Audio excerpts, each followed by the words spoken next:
Hi friends, welcome to Aaron kitchen. இன்னைக்கு நீங்கள் Aaron கிச்சனில் என்ன பார்க்க போகிறீங்க? ஃபிஷ் ஃப்ரை பண்ணுறது. சின்ன வெங்காயம் கொஞ்சம் எடுத்துக்கோங்க, பூண்டு எடுத்துக்கோங்க, இஞ்சி எடுத்துக்கோங்க, மிளகாய் எடுத்துக்கோங்க,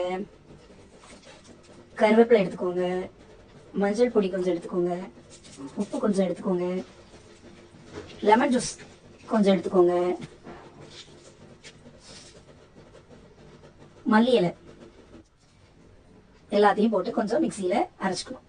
அரைச்சி எடுத்த விழுத நம்ம என்ன பண்ணணும், மீன் மேலே தடவி நல்ல மசாலா மீனில் பிடிக்கிற அளவுக்கு நல்லா ஊற வைக்கணும். ஊற வச்சுட்டு நல்ல அடுப்பில் பாத்திரத்தை வச்சுட்டு நல்லா எண்ணெய் சூடானதும் மசாலா தடவி வச்ச மீனை பொரிக்கிட்டு அடுப்பில் வைக்கணும். நல்லா கலர்ஃபுல்லாக மட்டும் இல்லாமல் நல்லா டேஸ்ட்டாகவும் இருக்கும். இந்த மாதிரி செஞ்சு பார்த்து எப்படி எப்படி சொல்லணும்.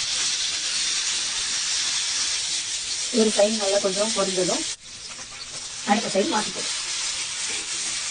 அடுத்த சைடு மாற்றி போடும்போது அந்த மசாலா கொஞ்சம் இல்லாத மாதிரி இருக்கும். அப்போ நம்ம எக்ஸ்ட்ரா மசாலா கொஞ்சம் இருக்கும். அந்த மசாலாவை அப்படி லைட்டாக மேலே கொஞ்சம் தடவிடணும். ஓகே ஃப்ரெண்ட்ஸ், பிடிச்சிருந்தா லைக் பண்ணுங்கள், ஷேர் பண்ணுங்கள். இந்த டேஸ்ட் ரொம்ப வித்தியாசமாகவே இருக்கும்.